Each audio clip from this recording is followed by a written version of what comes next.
Hi guys, welcome back to my channel again. And this book is being reviewed after a short gap of time. I was busy in some other activities, so I could not get a book review. But yes, today is Independence Day. Today is 15th August 2019, and today I will be reviewing this very popular book, that is 13 Steps to Bloody Goodwill by Ashwin, Sanghi and Sunil Dalal. Now, please remember that this book does not just say that if you are having a very limited amount, then it shows the way how to get rich. It only shows the way through which you allocate your money, the money that you have, to various parts or to various streams, so that you get a good return from that. So this book completely is on it. So just let's review it. Just let's see what the 13 steps are. I will be giving you a very short description of these steps, so you will be able to just grasp that what the book has. So let's begin. 13 steps to the bloody good wealth. Okay, you need to know some of the financial and the commerce terms, because this book is a bit economical type written. It's not a very simple. Now, step one. Now, this is a very important step. Define what wealth means to you. This means that what is wealth for you. It can be different for some different persons. For some persons, it may be buying a very expensive car. For some persons, it may be being happy. For some persons, it is like having a rest and not working to that level. That is wealth. So you just need to define that. So what exactly is wealth? Are you wealthy? Now, according to the priorities that you have, are you wealthy or not? That has to be maintained. That your basic needs, high-end needs, financial independence, retirement. So are you wealthy or not? Is wealth everything? Now, this chapter, the first chapter, clearly states that this book does not say that you need to be, that wealth or money is the only wealth that you have. There are a number of things that can make you wealthy as well. So key takeaway from this lesson is think about what being wealthy means to you. The you part is fundamental because no two persons will offer the same definition of wealth. Only once you know what being healthy means to you will you really be in a position to work toward it. So it clearly defines that you should know that what does being wealthy means to you. Each person has a different perspective of being wealthy. Then after that, make a plan. Now, there is a plan that should be made in time, and you should quantify your goals. Now, quantify your goals means that you need to add some numbers to your goals that you have, that making like in 5 years I need to earn some 30 lakh rupees, or in 15 years you need to earn some crore rupees. So you need to quantify your goals beforehand. And short-term goals, medium-term goals, long-term goals. Short-term goals are within 1 year goals, medium-term are 1 to 5, and long-term goals are greater than 5. Planning while life goes on. So you need to plan while the life goes on. Now, key takeaways from this: quantify your goals. The formula has been given, and you need to classify your goals as short term, medium term, and long term. Now, beat inflation. This is the third step that it says, because see, you are collecting your money, you are giving. I think if you're having an FD, then you have been given a rate of interest of 7% on hand, and if the inflation is that price rise each year. So if your inflation remains almost at the level of 6 to 7% each year for the next 15 years, and you have an FD of 15 years as well, so your interest or your income that will be generated will be neutralized by the inflation levels that are there. So you need to just look into it, that the inflation levels or the inflation percentage is lower than the interest that you get from your investments that are there. So I hope you have defined inflation, the illusion of wealth, growth versus inflation, real versus nominal return. Only certain investment classes like equity is the share market, allow you to beat inflation. The effect of inflation and taxes means that real return are far lower than nominal return. Plan your expenses. You need to plan your expenses. You are the CEO of your life. Watch your bank account. Start a sinking fund. Bonuses are for saving. Please remember, the bonus that you get are not for spending, it is for saving. And budget all expenses. Now, there are a number of models that are given.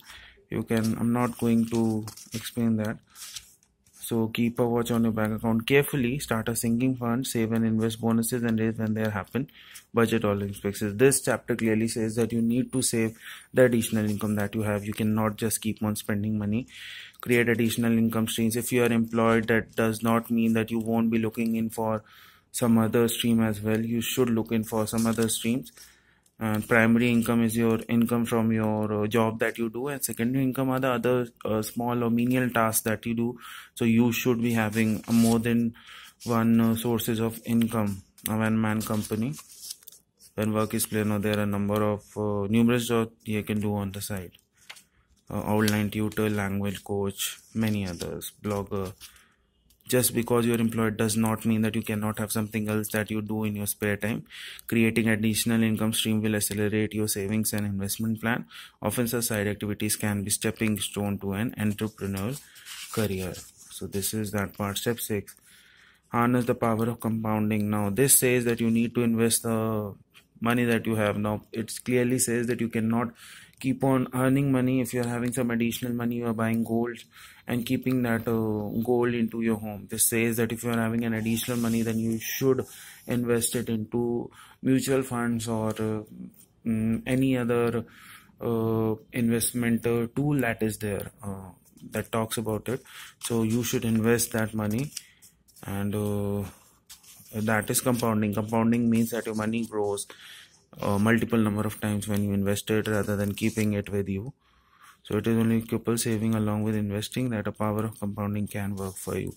Build assets, not expenses. These clearly says that your expenses should be lower and you should keep on building assets. Now assets are physical things that are there. It can be land, it can be home, it can be shop, it can be gold, it can be anything else. So what is an asset? Cash, real estate, personal valuables, investments. Assets or liabilities. Now liabilities is a loan that you take which you need to pay back. So there is the difference between assets and liabilities. Asset, put money in your pocket. Wealth is a plan for the future. This clearly shows that you are planning for the future. And spend money to acquire assets. Assets can help generate income, thus eventually allowing your assets to work for you. Assets keep on working in the later time. Then make the volatility your friend. Risk return in time. Yes, for each investment that you draw, there is a risk factor, there is a return factor. Now the greater the risk, the greater the return, and the time factor, that is you are doing it for a short term, medium term or the long term. So you need to keep that in mind, all the three things, and you need to just keep on no, there are some formulas. Now return has been explained in a mathematical term. Then time, value of patience. This shows that you should be patient with the thing. You won't get starting money as soon as you are investing it. You will get it after around 15 to 20 years. After that it will start compounding. To keep return and time. And have an asset allocation strategy. Now what all investments, it is saying that you need not invest all your money into just one type of thing, like you are taking all the money into a land, or you are just pouring all the money, investing all the money into equity, or you are just buying gold of it. So you need to make a portfolio of all these factors together and just invest money accordingly. This is what this cause. If one thing slumps, then it is not that you are gone at all. Diversification means that you are giving allocation to different portfolios. You are making different portfolios. You are using some part of money in equity. You are using some part of money in bank account, some in FD, some in equity, and other things, real estate and land as well. So this is that chapter. Know yourself. Consider time versus rebalance, and you need to review asset allocation, putting your money to work in the best place in a well thought mix. A mix should allow for diversification, thus reducing risk.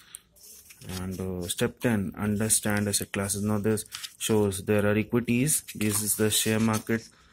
That is the then mutual funds. Everyone knows so many ads now. Mutual fund is that you give your additional income to some organization that keeps on allocating those funds to some companies and try try to make a better return for you rather than you doing it. A company does it, that is a mutual fund. Then other investments, PMS, alternative AIFs, fixed income scheme. This is a provident fund, employment provident fund, EPF or PPF, national savings scheme, that is there. So you know all these parts. Won't be explaining. Real estate, yes, the land part shows that. And after this, insurance has been given. ULIPs, unit linked insurance plans. Focus, patience, review, knowledge, focus, patience, review, educate yourself. You should know the new products that are coming in. Cut the noise and focus. You need to just remove the there are news coming from a number of sources, all is not right, so you need to cut that part and just the monkey man. Then appreciate the value of time and patience. Constantly track and review. You need to constantly track of the things that are there. And yes, this talks about that. Educate yourselves, constantly track and review process. Leverage, good debt. Now whenever you are taking a loan, that is a debt. Now this clearly shows that debt that you take is a good debt or a bad debt. Now there are examples over here that are given. Now good debt is, let me give you just the example so you will get in. Now education loan, loan that you take for education is a good debt, but credit card bill that exceeds your balance is a bad debt. A loan to invest in your business is a good debt. Real estate loan is a good debt. So clearly debts are of two types. They can be good or bad. You need to look that you are taking a debt for a good reason always, and you're not taking it for the bad one. Use wisely. And the tax saved is income, and you need to save taxes. Those taxes that you save is an additional income that you have.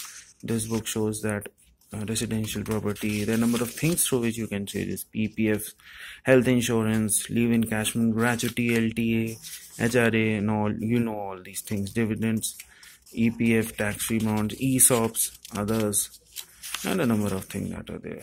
And learn from those who made it. You need to read stories that will help you in making that what they did, so that the money multiplied. So it's overall a very good book. You can read it, but you need to know some of the economical terms.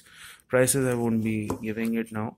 So yes, you can go in for the book, and this book is a really good one. You need to read it if you want to make some additional income. This book is not for making an income. You're starting, it's not for the person who has just started away. You need to have some additional money that you will be investing in some things. So this talks about that. So thank you.